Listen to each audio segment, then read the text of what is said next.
விநாயகர் பிறப்பு கதையின் தொடர்ச்சி. கணங்கள் சிறுவனை தள்ள முயன்றனர். ஆனால் அந்த சிறுவன் அசாதாரண சக்தியுடன் போராடினான். ஒருவரை ஒருவர் தள்ளி வீழ்த்தினான். நந்தியையும் தடுத்து நிறுத்தினான். அனைத்து கணங்களும் தோல்வியடைந்தனர். அதை பார்த்த சிவபெருமான் மிகவும் ஆச்சரியப்பட்டார். இந்த சிறுவன் சாதாரணமானவன் அல்ல என்று எண்ணினார். அப்பொழுது சிவன் தனது திரிசூலத்தை எடுத்தார். ஒரே அடியில் சிறுவனின் தலையை வெட்டினார். சிறுவன் தரையில் விழுந்தான். அந்த நேரத்தில் பார்வதி தேவிக்கு இந்த செய்தி தெரிய வந்தது. அவள் வெளியே வந்து தன் மகன் உயிரின்றி கிடப்பதை பார்த்தாள். அவள் துக்கத்தில் அலறினாள், துடித்தாள். இவன் என் மகன்.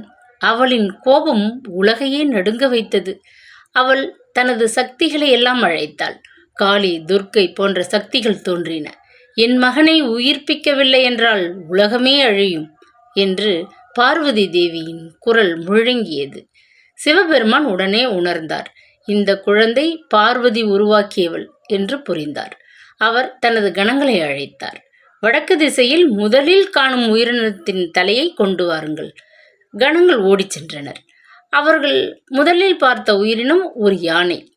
அவர்கள் அதன் தலையை கொண்டு வந்தனர். சிவபெருமான் அந்த தலையை சிறுவனின் உடலில் இணைத்தார். தெய்வீக சக்தியால் அவன் மீண்டும் உயிர் பெற்றான்.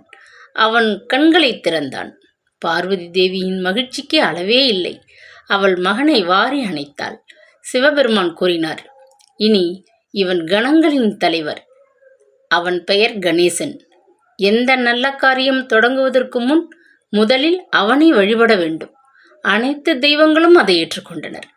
அந்த நாள் முதல் உலகம் முழுவதும் மக்கள் எந்த காரியம் தொடங்கும் போதும் முதலில் விநாயகரை வணங்க ஆரம்பித்தனர். இக்கதையின் நெறி, பெற்றோருக்கு கீழ்ப்படிதல் மிக பெரிய தர்மம். கடமைக்கு உயர்ந்த பண்பு உண்மையாக இருப்பது. இறைவன் கருணை எப்பொழுதும் காப்பாற்றும்.